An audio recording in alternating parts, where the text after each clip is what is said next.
ధ్యానాంశమై సామెతల గ్రంథము 21వ అధ్యాయం 31వ వచనాన్ని చదువుకుందాం. యుద్ధ దినమునకు గుర్రములను ఆయత్తపరచుటకద్దు, గాని రక్షణ యెహోవా ఆధీనము. ప్రియమైన బిడ్డలారా, చదవబడినటువంటి ఈ యొక్క లేఖనం మూల భాషలో ఈ విధంగా ఉంది. యుద్ధ దినమునకు గుర్రములను ఆయత్తపరచుటకు లేక సిద్ధపరచుటకు అద్దు, గాని విజయము యెహోవా ఆధీనము. దేవునికి స్తోత్రం. యాంప్లిఫైడ్ బైబిల్లో మీరు చూసినట్లయితే విక్టరీ అనే మాట మనం చూస్తాం. కానీ ఇక్కడ తెలుగు బైబిల్లో రక్షణ అని చెప్పబడింది. రక్షణ అనగా విజయము అని అర్థం. దావీదు కూడా చాలా సందర్భంలో రక్షణ అని చెప్పినప్పుడు విజయము అనుగ్రహించువాడు అని చెప్పడం అన్నమాట. దేవునికి స్తోత్రం కలుగునుగా. హల్లెలూయా. నేను యాంప్లిఫైడ్ బైబిల్ చదువుతాను చూడండి. The horse is prepared for the day of battle, but deliverance and victory are of the Lord. విడుదలయు విజయమును దేవుని యొక్క స్వాధీనములో ఉన్నాయి, దేవుడు మాత్రమే ఇచ్చేవాడు అని బైబిల్ చెప్తుంది. దేవునికి స్తోత్రం. ఈ యొక్క దినాన మన వాక్యాంశం విజయము దేవుని యొద్ద నుంచి అనుగ్రహించబడు. విజయం దేవుడు అనుగ్రహించేది. ఈ యొక్క విషయాన్ని మీరు జాగ్రత్తగా గమనించాలని తెలియజేస్తూ ఉన్నాను. దేవునికి స్తోత్రం కలుగునుగా. హల్లెలూయా. ప్రియమైన మన యొక్క జీవితంలో మనం గమనించవలసినటువంటి విషయం విజయం. ఏ మనుష్యుడు దేని వలనను పొందలేడు. వారు అనుకోవచ్చు, నేను ఫలానా దాని ద్వారా విజయాన్ని పొందొచ్చు, నా దగ్గర డబ్బు ఉంటే విజయం నాదే, నా దగ్గర బలం ఉంటే విజయం నాదే, నా దగ్గర శక్తి ఉంటే విజయం నాదే, నా యొక్క పదవి ఉంటే విజయం నాదే. వారందరి విజయాలు తాత్కాలికమైనవి, క్షణికమైనవి, స్థిరమైనవి కావు. దేవుని వాక్యంలో మనం చూసినప్పుడు కీర్తనకారుడు అంటాడు, 44వ సంకీర్తన 3వ చరణంలో మనం చూసినట్లయితే, వారి బలము వారికి జయమీయలేదు, నీవు వారిని కటాక్షించితివి గనుక నీ దక్షిణ హస్తమే, నీ బాహువే, నీ ముఖ కాంతియే వారికి విజయము కలుగజేసెను. దేవునికి స్తోత్రం. వారి బాహువు వారికి విజయమును ఇవ్వలేదు.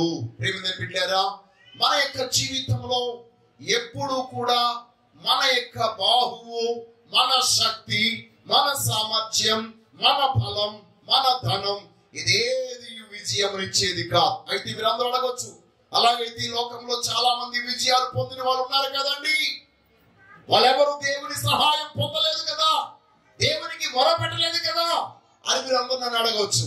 ప్రేమ బిడ్డలు, ఒక మాట చెప్తాను, విజయం పొందిన వాళ్ళందరూ తాత్కాలికమైన విజయాన్ని పొందారు కానీ శాశ్వతమైన విజయమును వారు పొందలేదు. దేవునికి స్తోత్రం. హల్లెలూయా. ఈ రోజు ఆ మాట కూడా మీకు తెలియజేస్తారు. యోబు గ్రంథం 20వ అధ్యాయం 4వ వచనంలో మనం చూసినాం, దుష్టులకు విజయము కొద్ది కాలం ఉండము, భక్తిహీనులకు సంతోషం ఒక నిమిషం మాత్రం ఉండను. దేవునికి స్తోత్రం. దుష్టులు విజయాన్ని పొందుతూ ఉన్నారు, కానీ వారి విజయం కొద్ది కాలం మాత్రమే ఉంటుంది. వారి విజయం తాత్కాలికం మాత్రమే. శాశ్వతమైన విజయాన్ని వారు పొందలేరు. విజేతలుగా వారిగా ప్రకటించుకున్నా వారు మరలా విఫలమైపోతూ ఉంటారు. ప్రియమైన బిడ్డలారా, మన యొక్క జీవితంలో దేవుని ద్వారా మాత్రమే మనము విజయము పొందగలమని లేఖనము తెలియజేస్తుంది. మానవుడు దేనిలో విజయం పొందాలి? విజయం అంటే ఏంటి విజయం అంటే కేవలం ఒకరిని జయించడం మాత్రమే కాదు. మనం ఏమనుకుంటామంటే విజయం అత్తను సాధిస్తే గొప్ప విజయం, గోడలను సాధిస్తే గొప్ప విజయం, ఏమండి ఇంట్లో ఉన్న వాళ్ళందరినీ మన కాళ్ళ కింద పెట్టుకుంటే అదే గొప్ప విజయం అనుకుంటారు. మనుషులను సాధించడం మాత్రమే విజయము కాదు. మనం అనేకమైన కోణాల్లో విజయాన్ని పొందవలసిన వారమై ఉన్నాం. దేవునికి స్తోత్రం కలుగుగా. హల్లెలూయా. రాజ్యము ఒక దేశం మీద విజయాన్ని పొందేస్తేనే విజయము కాదు, ఆర్థికంగా కూడా ఆ రాజ్యము ఉన్నతమైన అభివృద్ధిలోనికి వస్తేనే అదే నిజమైన విజయం. దేవునికి స్తోత్రం కలుగుగా. హల్లెలూయా. ఆ దేశంలో ఉన్నటువంటి సరిహద్దులలో నెమ్మదిని సమాధానాన్ని కలిగిస్తేనే నిజమైన విజయం. అన్ని రంగాలలోనూ, ఆర్థికమైన రంగాలలోనూ, భౌతికమైన రంగాలలోనూ వృద్ధి కలిగించినప్పుడే ఆ దేశం యొక్క ప్రగతి విజయ పదం మీద నడుస్తూ ఉంటుంది. విజయము అనేది కేవలం ఒక వ్యక్తిని సాధిస్తే కాదు, ఈ లోకంలో మానవుడు సాధించవలసినవి చాలా ఉన్నాయి. దేవునికి స్తోత్రం. చదువుకునే పిల్లలకు వారి యొక్క చదువులో ఏం పొందాలి? వారు విజయమును పొందాలి. పని చేసేటువంటి వారు వారి పనిలో విజయాన్ని పొందాలి, లేక విజయవంతముగా వారి పనిని ముగించగలగాలి. ఉద్యోగస్తులు వారి యొక్క ఉద్యోగమును విజయవంతముగా కొనసాగిస్తూ ఉండాలి. అన్ని రంగాల్లో ఉన్నటువంటి వారు విభిన్న కోణాల్లో విభిన్న రకాలుగా వారు విజయాన్ని పొందవలసిన వారై ఉన్నారు. దేవునికి స్తోత్రం కలుగుగా. హల్లెలూయా. కాబట్టి ఈ యొక్క దినాన మన యొక్క జీవితంలో మనము గమనించవలసినటువంటి విషయం, ఈ రోజు నీవు ఏ విషయంలో విజయము పొందలేని స్థితిలో ఉన్నావు, నీ జీవితానికి ప్రణాళికలు వేయడం నీ వంతు అయితే విజయం ఇవ్వడం దేవుని యొక్క వంతు. దేవునికి స్తోత్రం. వినబిడ్డలారా, మనుషుల యొక్క ఆశీర్వాదం, దేవుని యొక్క ఆశీర్వాదం కూడా మనకు విజయాన్ని ఇస్తుంది. కానీ వేటి మీద మనం విజయం పొందాలని చెప్పాను కదా. రోమీయులకు రాసిన పత్రిక 8వ అధ్యాయం 37వ వచనం. అయినను మనలను ప్రేమించిన వాని ద్వారా మనము వీటన్నిటిలో అత్యధిక విజయము పొందుచున్నాము. దేవునికి స్తోత్రము కలుగునుగా. మానవుడు దేని మీద విజయమును పొందాలి?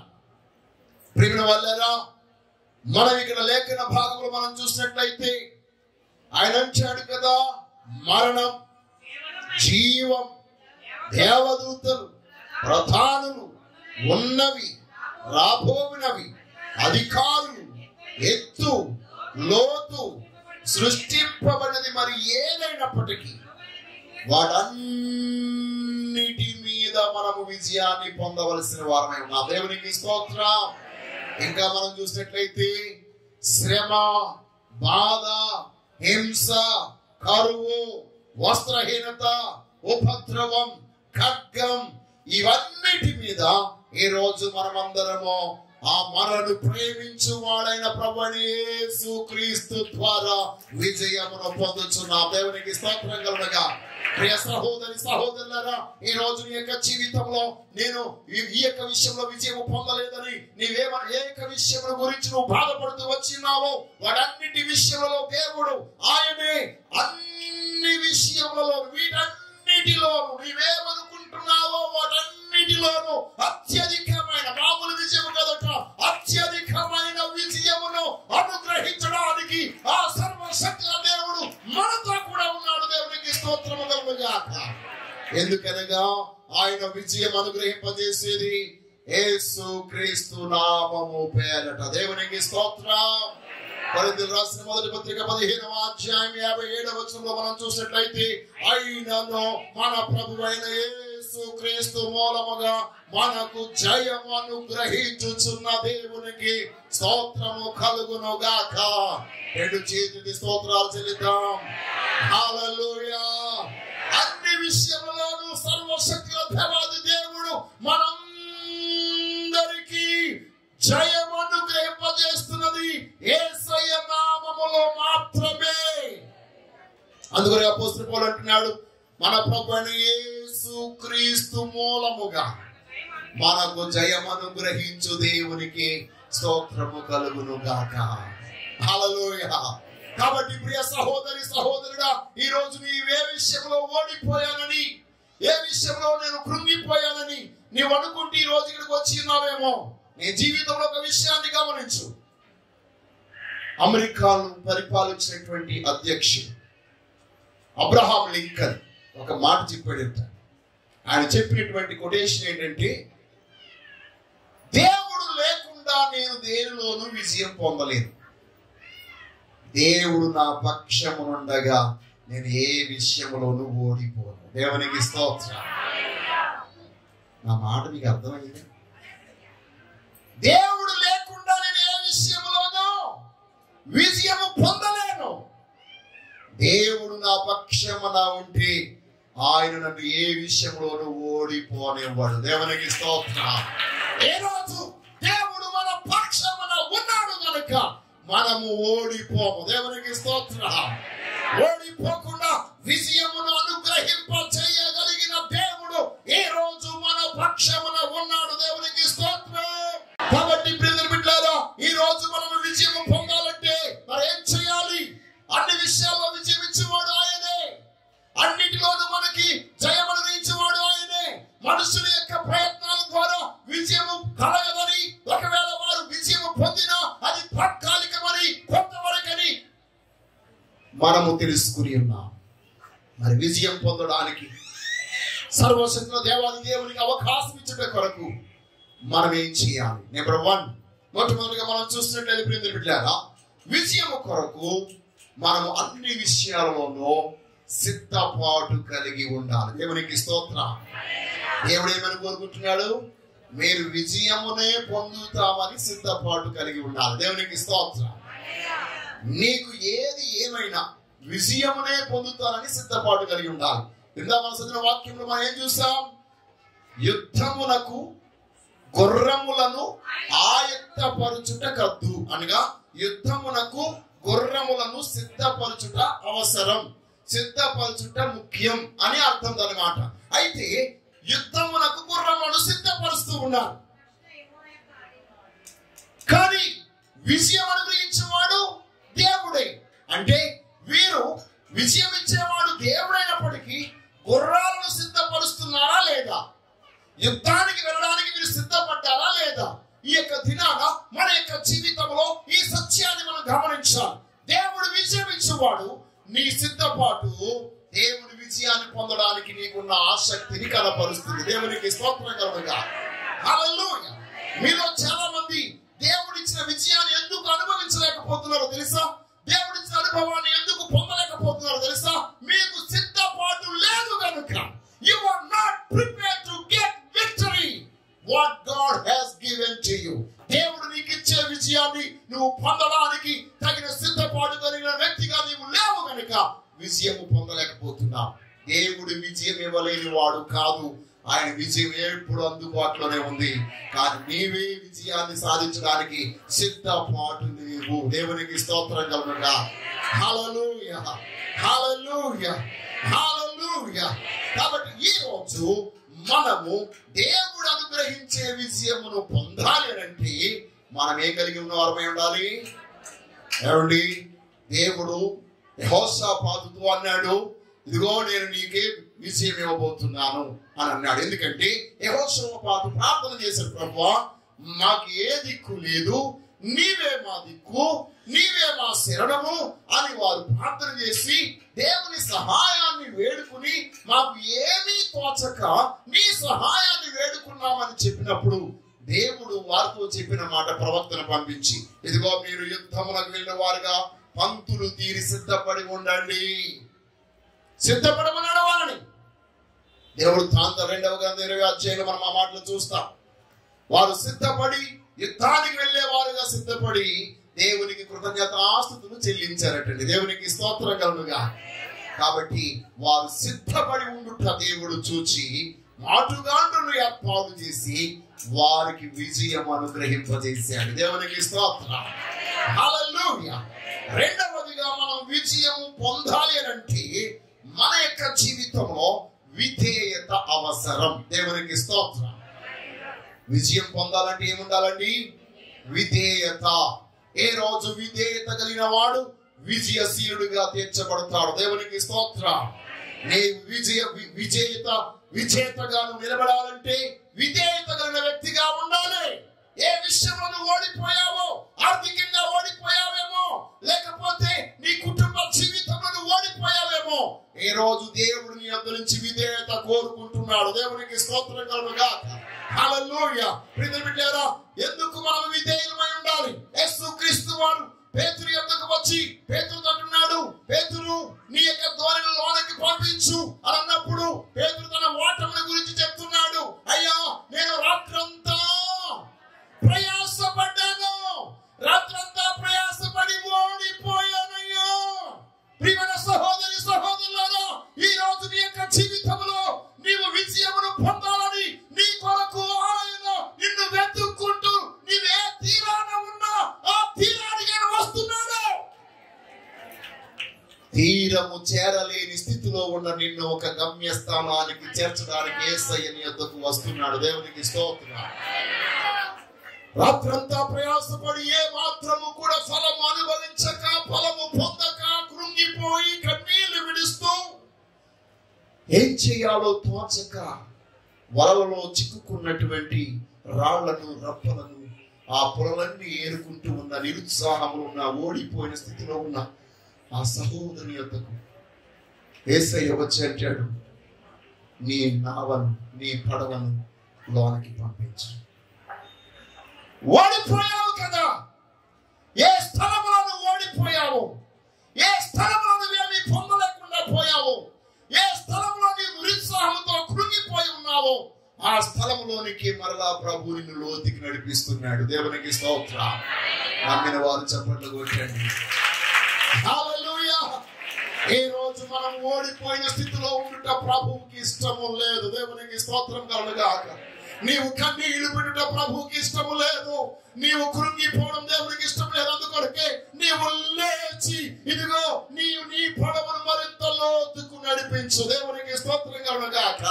ఆ యొక్క చెప్పిన మాటకు విని వెంటనే పేతురు విధేయుడై, ప్రభువా నేను ప్రయాసపడ్డాను గాని, ఏలినవాడా నేను రాత్రంతా ప్రయాసపడ్డాను గాని, ఇప్పుడు నీ మాట చొప్పున వలవేతునని తన విధేయతను కనపరిచాడు. దేవునికి స్తోత్రం. ప్రియమైన వారులారా, ఈ రోజు నీ యొక్క జీవితంలో నీవు విధేయతను ఎప్పుడైతే కనపరుస్తావో, విధేయత గల వారికి విజయము దగ్గరలోనే ఉంటుంది. దేవునికి స్తోత్రం. హల్లెలూయా. హల్లెలూయా. ఓడిపోయిన మనందరినీ దేవుడు విజయశీలుగా చేయను గాక. తన అద్భుతమైన కృప ద్వారా మనల్ని నింపును గాక. ఆయన ఉన్నతమైన ఆశీర్వాదంతో నింపును గాక. తన బ్రతుకులో ఏనాడు అనుకోలేదు ఈ రోజు నా బ్రతుకంతా పులమయమే, రాళ్లమయమే, తుప్పలమయం అనుకున్నాడు గాని తన పడవలు పట్టలేనంత చేపలు పట్టుకుంటానని పేతురు గారు అనుకోలేదు. దేవునికి స్తోత్రం. ఏ రోజు సర్వశక్తుల దేవాది దేవుడు నీకు తెలియని విషయం నీ ముందు ఉంచును గాక. తన బలమైన శక్తి చేత ఏ రోజు తను నిన్ను నింపును గాక. తన వాక్యమునకు నీవు విధేయత చూపుట చూచి ఆయన నీకు విజయం అనుగ్రహించును గాక. హల్లెలూయా. విజయం అందరికీ కావాలి, విధేయత అందరూ చూపించాలి. If you want victory, you should show your obedience. నీవు విజయం పొందాలనుకుంటే విధేయత చూపించాలి. దేవునికి స్తోత్రం. హల్లెలూయా. మూడవదిగా మనం చూసినట్లయితే బిడ్డలారా, నీ జీవితంలో ఎదురుగుండా ఏం కనబడుతున్నా విజయం ఇచ్చేవాడు దేవుడే అని నీవు నిర్ణయించుకో. దేవునికి స్తోత్రం. నీ పరిస్థితులన్నీ నీ పని అయిపోయింది, నీ ఓడిపోయా, ఇక నీ బ్రతుకు ముగించబడింది. నీ వాతావరణం నీతో అలా చెప్పొచ్చు, నీ చుట్టూ ఉన్న వారు చెప్పొచ్చు, నీ యొక్క అంతరాత్మయే నీతో చెప్పొచ్చు నీ పని అయిపోయింది అని. దేవునికి స్తోత్రం. నేను బిడ్డలారా, పౌలు గారు ఒకనొక సందర్భంలో ఈ మాట అంటున్నాడు కదా. పౌలు గారే చెప్తున్నారు, ఇదిగో మా మట్టుకు మాకే బ్రతుకుతామని నమ్మకము లేదు. దేవునికి స్తోత్రం. ఐ థింక్ కొరింథీయులకు రాసిన 2వ పత్రిక 1వ అధ్యాయం 8వ వచనం నుండి సహోదరులారా, ఆసియాలో మాకు తటస్థించిన శ్రమను గూర్చి మీకు తెలియకుండా మాకు ఇష్టం లేదు. అదేమనగా మేము బ్రతుకుదమను నమ్మకము లేక ఉండునట్లుగా మా శక్తికి మించిన అత్యధిక భారము వలన కృంగిపోతిమి, మరియు మృతులను లేపు దేవుని అందే గాని మా యందే మేము నమ్మిక ఉంచకుండునట్లు మరణమగుదుమని నిశ్చయము మా మట్టుకు మాకు కలిగి ఉండెను. ఆయన అట్టి గొప్ప మరణము నుండి మమ్మును తప్పించెను, ఇక ముందుకును తప్పించును. దేవునికి స్తోత్రం. హల్లెలూయా. విజయం ఇచ్చువాడు, ఏది ఏమైనా శివరకు విజయం ఇచ్చువాడు దేవుడే. ఆయన నాతో కూడా ఉన్నాడు అని నీవు ఎప్పుడైతే అనుకుంటావు. ఇక్కడ చూడండి, పౌలు అంటున్నాడు స్వయాన, మా మట్టుకు మాకు నమ్మకము లేదు. అవును, నీ మట్టుకు నీకు నమ్మకం లేకపోవచ్చు. నీ చుట్టూ ఉన్న పరిస్థితులు, నీ చుట్టూ ఉన్న వాతావరణం, నీ చుట్టూ ఉన్న మనుషులు, ఇంకా చెప్పాలంటే నీ మనస్సాక్షి, నీ అంతరాత్మే చెప్పొచ్చు నీ పని అయిపోయిందిరా అని. కానీ నీలో పరిశుద్ధాత్ముడు ఒకడు ఉన్నాడు. ఆయన తెలియజేస్తున్నాడు, నిన్ను మృతులలో నుండి లేపడానికి నేనున్నానని ఆ ప్రభువైన యేసుక్రీస్తు మనకు తెలియజేస్తున్నాడు. దేవునికి స్తోత్రం కలుగుగా. హల్లెలూయా, హల్లెలూయా. ఆయన ద్వారా మనకు నిశ్చయముగా విజయం అనుగ్రహించబడుతుంది. నాలుగవదిగా మనం చూసినట్లయితే దేవుడు అంటున్నాడు, నీ జీవితంలో పరికరాల వలన, వస్తువుల వలన, ధనము వలన, మానవుని శక్తి వలన నీవు విజయము పొందలేనప్పుడు దేవునికి స్తోత్రం కలుగుగా. హల్లెలూయా. ప్రభు అంటున్నాడు, నీవు అప్పుడు కూడా ఓడిపోవడానికి నేను ఒప్పుకోను. దేవునికి స్తోత్రం. డోంట్ సే నేను ఓడిపోయాను అని నువ్వు చెప్పొద్దు. నా పని అయిపోయింది అని నువ్వు చెప్పొద్దు. నీకు సహకరించేది ఏది నీ చుట్టూ లేకపోయినా, ఇదిగో శక్తి చేత కాదు, బలము చేత కాదు, నా ఆత్మ ద్వారా దీన్ని జరిగిస్తుందని యెహోవా సెలవిచ్చుచున్నాడు. దేవునికి స్తోత్రం. హల్లెలూయా. yes.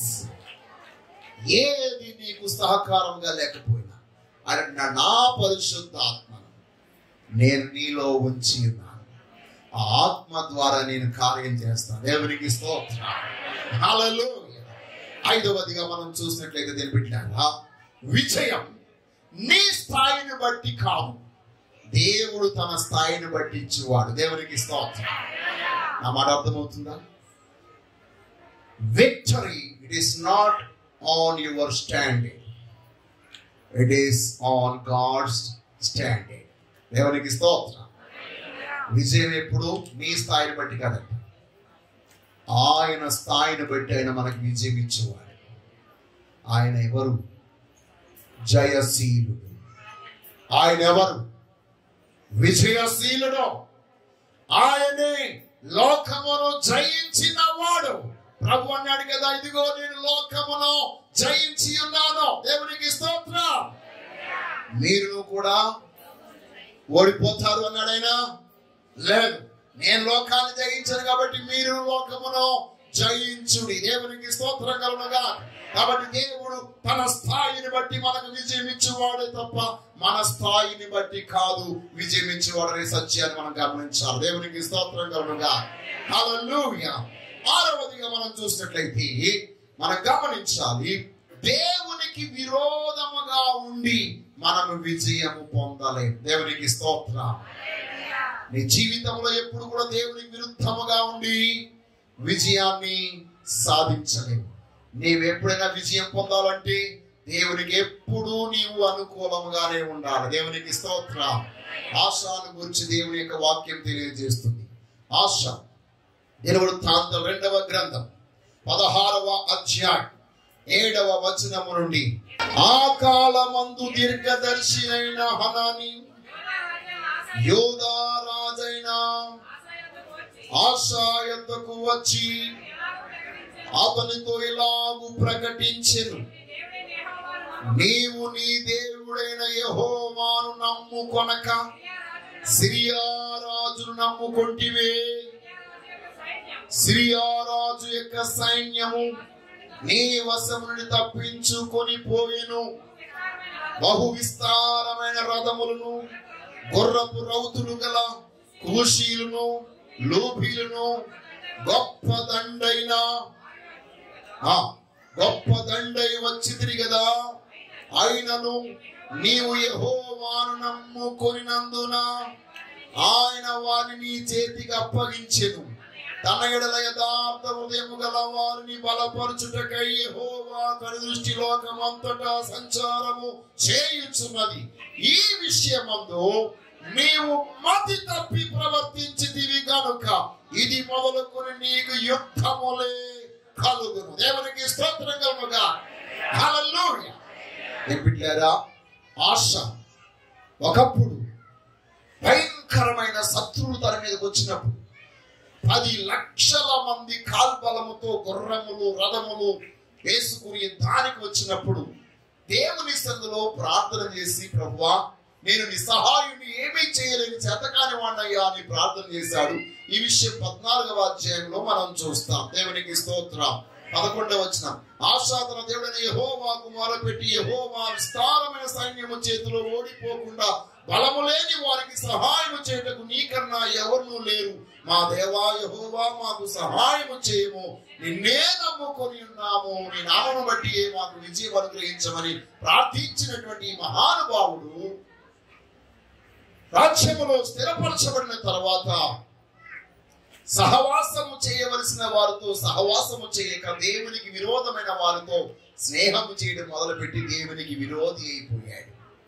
దేవునికి విరోధిగా ఉండి విజయము పొందిన వాడు ఈ భూమి మీద ఒక్కడునూ లేడు. దేవునికి స్తోత్రం కలుగుగా. హల్లెలూయా. నీవు దేవుని చేత ఎంత ప్రేమించబడే వ్యక్తివైనా దేవునికి విరుద్ధముగా ఒక్క పని చేస్తే దేవుడు నిన్ను ఓటమికి గురి చేసేస్తాడు. ఈ రోజు మన జీవితంలో ఎందుకు ఓడిపోయామో, ఎందుకు బలహీనమయ్యామో ప్రభు యొక్క సన్నిధిలో మనము గుర్తు చేసుకుందుము గాక.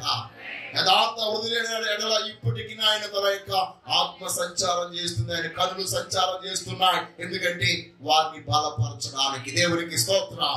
దేవునికి ఏక సమయంలో మనం దేవునికి విరుద్ధముగా, దేవుని సంఘానికి విరుద్ధముగా, దేవుని దాసునికి విరుద్ధముగా మాట్లాడక, ఒకవేళ మాట్లాడి పొందుతున్నటువంటి శిక్షలన్నింటిలో నుంచి విడుదల పొందడం కొరకు ప్రభు యొక్క మరలా మనం వేడుకొని, ప్రభువా నాకు విడుదల దయచేయని ప్రార్థన చేద్దాం. దేవునికి స్తోత్రం. హల్లెలూయా. ఆశ దేవునికి విరుద్ధముగా తిరిగి శరీరములో రోగం, దేశములో సమస్యలు, కుటుంబంలో అసమాధానం అన్ని కోరిని కొని తెచ్చుకున్నాడు. దేవునికి స్తోత్రం కలుగుగా. ఈరోజు దేవునికి విరుద్ధముగా మనం విజయాన్ని పొందలేం. దేవునికి స్తోత్రం. 7వదిగా మనం చూసినట్లయితే ప్రియమైన బిడ్డలారా, దేవుడు లేకుండా మనకి విజయము లేదు. దేవునికి స్తోత్రం. If God is not there, there is no victory at all. దేవుడు లేకపోతే విజయము లేదు అనే సత్యాన్ని నువ్వు గమనించు. అందుకొరకే మోషే అయినా దావీదు అయినా దేవుని సముఖంలో యుద్ధానికి వెళ్ళేటప్పుడు మీరు గమనించండి, భయంకరమైనటువంటి వ్యక్తులనే జయించేసిన తర్వాత చిన్న సైన్యం వచ్చిన, దేవా ఇప్పుడు నేను యుద్ధానికి వెళ్ళాలంటారా వద్దంటారా? యుద్ధానికి వెళితే నువ్వు నాతో ఉంటావా ఉండవా? నీవు లేని ఎడల నేను యుద్ధానికి వెళ్ళను. నీవు లేని విజయం నాకు విజయమే కాదు. దేవునికి స్తోత్రం. దావీదు, మోషే, యెహోషువ వీరందరూ దేవుని సముఖంలో అలాగే ప్రార్థన చేశారు. ప్రియమైన బిడ్డలారా, ఈ రోజు నువ్వు పొందిన విజయాలన్నింటిలో దేవుడు ఉన్నాడా? దేవుడు ఉంటే నీ విజయం స్థిరమైనది. దేవునికి స్తోత్రం. నీ విజయంలో దేవుడు లేకపోతే అది తాత్కాలికమైనటువంటి. నెబుకద్నెజర్ విజయాన్ని పొందాలని విర్రవీగాడు. దేవుణ్ణి రకరకాలుగా దూషించాడు. తానే దేవుణ్ణి సాటించుకున్నాడు. కానీ ఆ మహాదేవుడు ఒక దినాన ఎవరు స్థిరమైన వారు అతనికి చూపించాడు. గడ్డి కనిపించాడు, గాడిదిగా చేశాడు. ఆ సమయంలో అతనికి బుద్ధి వచ్చింది. బుద్ధి వచ్చినప్పుడు అంటాడు, దేవా నీవే శాశ్వతమైన రాజు, నీ రాజ్యము శాశ్వతమైనదని ఆ చక్రవర్తి తెలియజేశాడు. దేవునికి స్తోత్రము కలుగుగా. నీవు విజయాన్ని పొందిన దేవుడు లేకుండా విజయం పొందితే అది విజయము కాదు. బైబిల్ చెప్తుంది. సమూయేలు 2వ గ్రంథంలో కూడా మనం చూసినట్లయితే 19వ అధ్యాయం అనుకుంటా, వారు ఆ దినాన్ని పొందిన విజయము వారికి విజయముగా అనిపించలేదు. దేవునికి స్తోత్రం కలుగుగా. వారు దుఃఖములో మునిగిపోయారట. కొన్ని సందర్భాల్లో మన విజయముగా ఉండదు. సాధించామనుకుంటాం కానీ ఏమి సాధించలేని స్థితిలో ఉంటాం. కారణం ఏంటంటే అది దేవుడు లేకుండా వచ్చినటువంటి విజయం. దేవునికి స్తోత్రం. హల్లెలూయా. కాబట్టి ప్రియమైన బిడ్డలారా, ఈ యొక్క దినాన మన యొక్క జీవితంలో దేవుడు లేకుండా మనము విజయం పొందలేమనే సత్యాన్ని మీరు గమనించాలి. ఈ సత్యాన్ని ఎరిగి ఉన్నాడు హిజ్కియా. దేవునికి స్తోత్రం. రాజు అయిన హిజ్కియా తన రాజ్య పెత్తనం తీసుకున్న తర్వాత తనకు ముందున్నటువంటి తండ్రి ఆహాజు ప్రియమైన బిడ్డలారా దుర్మార్గుడిగా నడిచాడు. కానీ హిజ్కియా దేవుని యందు భయభక్తి గలవాడుగా నడిచాడు. దేవుడు లేకుండా విజయాన్ని సాధించలేమనే సత్యాన్ని ఎరిగిన వాడిగా ఉన్నాడు కనుక ఆనాడు సన్హెరేబు యొక్క సైన్యాధ్యక్షుడు రబ్సాకి యెరూషలేము గోడల మీద ఎక్కి యోధా భాషలోని హెబ్రీ భాషలోని భయంకరంగా రభస చేసేసి గోల చేసేస్తే ఆ అధిపతులందరూ కూడా వచ్చి, అయ్యా మాకు సిరియా భాష తెలుసు, సిరియా భాషలో మాతో మాట్లాడు, మేము ఈ విషయాన్ని రాజుగారికి తెలియజేస్తామంటే, లేదు నేను ఈ భాషలోనే మాట్లాడతాను, ఎందుకంటే ప్రజలందరినీ బలహీనం చేయాలని. ఎదుగో మీరు యెహోవాను నమ్ముకున్నారు కదా, ఆ యెహోవాయే అందరి మీద నాకు విజయం ఇచ్చేస్తాడు, ఇప్పుడు మీ మీద కూడా నాకేం చేస్తాడు, విజయం ఇస్తాడు అని పెద్ద గందరగోళం చేసేసాడు. కానీ హిజ్కియా మాత్రం ప్రజలతో, యాజకులతో, అధికారులతో, అధిపతులతో చెప్పాడు, మనమందరము దేవుని మీదే నమ్మకుందాం. దేవునికి స్తోత్రం. ఒక మాట చెప్పాడు, ఇదిగో సన్హెరేబుకు మాంస సంబంధమైన బలమే వారికి అండ, మనకు దేవుడే మన అండ. దేవునికి స్తోత్రం. ఎందుకనగా మనకి దేవుడు తోడై ఉన్నాడు అని అంటాడు. కాబట్టి బిడ్డలారా, ఈ యొక్క దినాన ఈ సత్యాన్ని మనం గమనించవలసిన వారమై ఉన్నాం. దేవుడు లేకుండా మనకి విజయమో లేదు. ఈ మాట కావాలంటే యెషయా ప్రవచన గ్రంథము 36వ అధ్యాయము 6 నుండి 10 వరకు ఉన్నాయి. అలాగే రాజుల 2వ గ్రంథంలో ఉన్నాయి, దినవృత్తాంతాల 2వ గ్రంథాల్లో ఉన్నాయి. కాబట్టి మాంసపు బలం మనకు శక్తిని ఇవ్వలేదు, దేవుని బలమే మనకు శక్తినిస్తుంది. ఈ లోకంలో ఎంతమంది మనకి తోడుగా వచ్చినా వారి వలన మనం విజయం పొందలేము. దేవుడు మనకి తోడుగా వస్తే మనం విజయం పొందుతాం. అందుకొరకు ఇశ్రాయేలీయులందరితో చెప్పాడు దేవుడు, ఇదిగో మీరు మరలా ఐగుప్తులకు వెళ్ళి ఐగుప్తుల యొక్క గుర్రాలు బలమైనవని, ఐగుప్తుల యొక్క రథాలు బలమైనవని వారిని మోసుకుని వచ్చి వారి సైన్యాన్ని కూడా పెట్టుకుని వస్తే మీరు విజయాన్ని పొందరు. ఐగుప్తుల యొక్క గుర్రాలు ఏమైనా ఆత్మలా? అవి మాంసములే గాని ఆత్మలు కాదని యెషయా ప్రవచన గ్రంథంలో సర్వశక్తి గల దేవుడు బహు స్పష్టముగా తెలియజేస్తున్నాడు. దేవునికి స్తోత్రం. ఈ విషయాలు మీకు కావాలంటే యెషయా ప్రవచన గ్రంథం 30వ అధ్యాయం 31వ అధ్యాయం. దేవునికి స్తోత్రం కలుగుగా. హల్లెలూయా. కాబట్టి ఈ యొక్క దినాన మన జీవితంలో సంపూర్ణమైన విజయము అనుగ్రహించేవాడు సర్వశక్తి కలిగిన దేవుడు మాత్రమే. దేవునికి స్తోత్రం. అందుకొరకే మనము కొందరు గుర్రములను బట్టి, రథములను బట్టి అతిశయిస్తున్నారు. మనమైతే మన దేవుణ్ణి బట్టి. కీర్తనల గ్రంథం 20వ సంకీర్తన 7వ శరణం, కొందరు రథములను బట్టి, గుర్రములను బట్టి అతిశయపడదు, మనమైతే మన దేవుడైన యెహోవాను నామమును బట్టి అతిశయపడుదము. మరొక మాట నేను చెప్పేసి ముగించేస్తాను. కీర్తన గ్రంథంలోని 33వ సంకీర్తన 16వ శరణం, ఏ రాజును సేనా బలము చేత రక్షింపబడడు, ఏ వీరుడు అధిక బలము చేత తప్పించుకొనడు. రక్షించుటకు గుర్రము అక్కరకు రాదు, అది దాని విశేష బలము చేత మనుషులను తప్పింపజాలదు. వారి ప్రాణమును మరణం నుండి తప్పించుటకును, కరువులో వారిని సజీవులుగా కాపాడుటకును యెహోవా దృష్టి ఆయన యందు భయభక్తులు గల వారి మీదను ఆయన కృప కొరకు కనిపెట్టుకున్న వారి మీదను నిలుచుచున్నది. దేవునికి స్తోత్రము కలుగుగాక. కాబట్టి ఈ రోజు మన యొక్క జీవితంలో దేవుడు లేకుండా విజయమును పొందలేము అనే సత్యాన్ని గుర్తించి సర్వశక్తి గల దేవునికి మిమ్మల్ని మీరు ప్రతిష్ఠించుకుని ఆ గొప్ప దేవునికి మిమ్మల్ని అప్పగించుకోనండి. అబ్రహాం లింకన్ గారు చెప్పిన మాట ఏం చెప్పాను? దేవుడు లేకుండా నేను ఏ విజయమును పొందలేను. దేవుడు లేకుండా నేను ఏ విజయమును పొందలేను.